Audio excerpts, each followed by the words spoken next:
My name is Ashley from Ashley's Delights, and today we're going to make a Japanese cheesecake. So first you're going to want a stove here, and then you're going to want to do 2/3 cups of milk.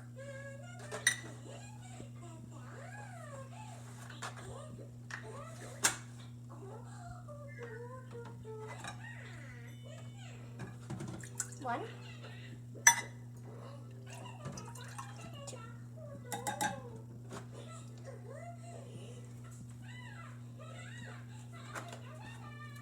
And you could find the recipe on Tasty for a Japanese cheesecake if you want to follow along. And we also will put all the measurements down below in the description. So now we're going to want to do 4 ounces of cream cheese. So right over here, you usually will get an 8-ounce one. So you just want to cut it in half with a knife.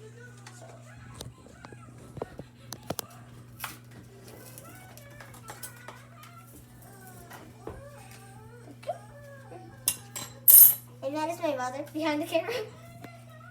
And you want to heat the stove with an adult supervision, or you will burn yourself.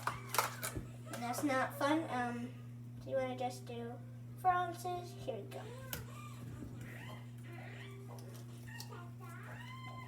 And now we're gonna cut the cream cheese, which is 8 ounces, in half, or you could get 4 ounces.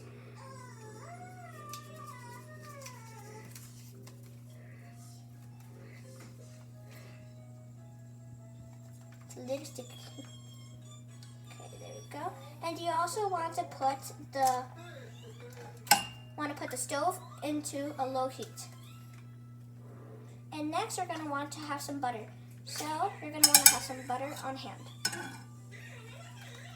Put this to the side.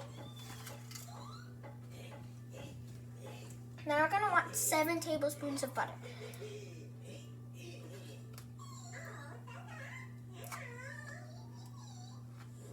Doing those 7 tablespoons of butter, you're going to want to put the stove on a low heat, and you're going to want to mix until smooth. And then you're going to do it to the next step, but you're going to want to pour this into there you're going to let it cool before you do anything else with it. Is it too hard? I feel like it's going to fall. Maybe get another pan. No, Mommy, get another pan like that. Or maybe here, this box.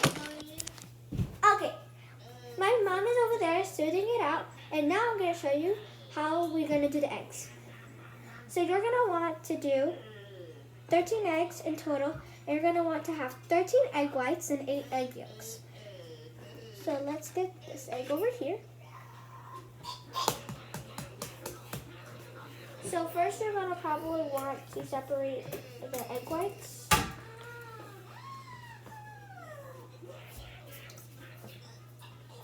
And you just want to do that over here, very gently. And now you want to just put 1 egg yolk here.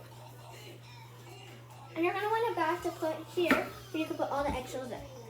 No. And now, this is my little sister. This is my little sister Penelope, and she's my little sous chef too. Yeah.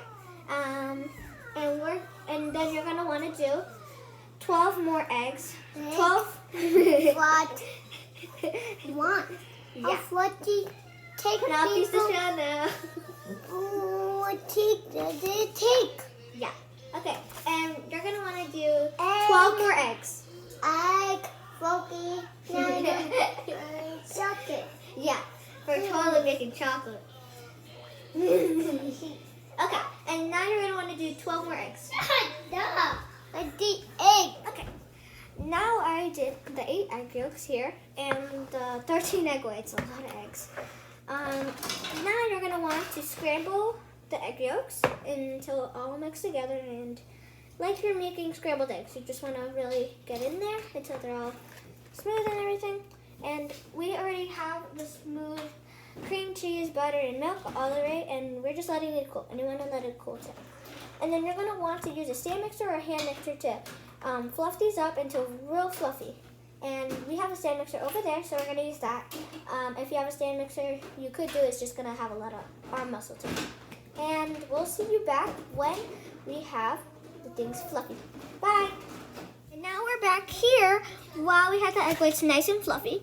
And now, when they're nice and fluffy, you want to have a 1/3 cup, and you're gonna want to do 2/3 cups of sugar into the egg whites. Now we're gonna want to do 1 tablespoon of vanilla. If you want, you could use it because it just takes away that egg flavor that usually has if you don't put vanilla.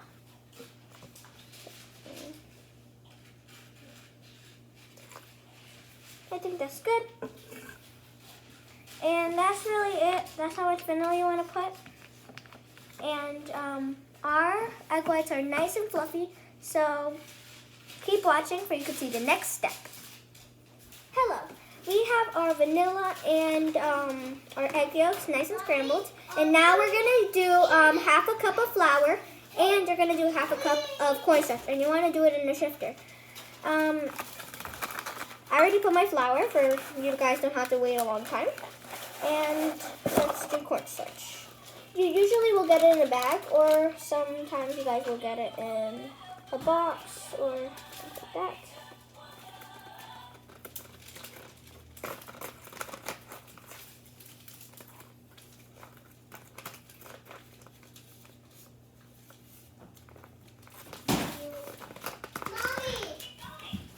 Perfect.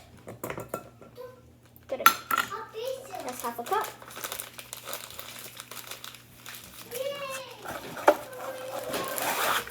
And just for a little reminder, if you want to make it go faster, you could get the bottom of your cup, and then you want to kind of like shift it here. You could kind of like rub it, and it will get everything nice for you. You don't have to get as much lumps and clumps. It gets it fine. And now let's put this to the side. And that's mostly all the dry ingredients. I'll see you for the next step. Okay, right then we were mixing up this, and we put the curd that we made before in the oven. On the stove. We put that inside of here. We mixed it until smooth, nice and smooth. And we also put all the dry ingredients. And then we have our little bit of our egg whites, which are nice and fluffy with the sugar. And now you're gonna just want to kind of put a little and fold them. So I like to put my hand here on the edge and try to do this, and it's mostly air. So, and a good fact, this is actually 80% air, this whole thing. And now you're gonna want to keep doing that until nice and fluffy, and we'll show you the next step. Bye.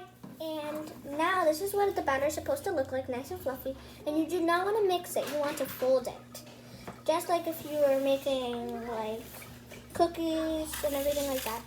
And you want little pans. We are having orders, so we're gonna make 4. You wanna make them even. So you wanna have parchment paper, which is a big deal in this case for the oven. You're gonna want to have baking spray, 1, and you're gonna also want parchment paper. And you could have a big one, and you're gonna also need a bigger pan. You're gonna want a bigger pan than the one you're using. And you're gonna want to cut the parchment paper like this in this string. And you're gonna kind of put them in the edges, because then it grows, and then it's gonna be so high, and then it's gonna kind of flop if you don't put that around. You're gonna also want to have some cooking spray to stick the bottom there, and that will be good. And then the bigger pan will be where you can put the water, hot water. You don't have to do boiling water because then you burn yourself. And you want to put that there you could put it in the oven, and then it cooks. And we'll show you the end product.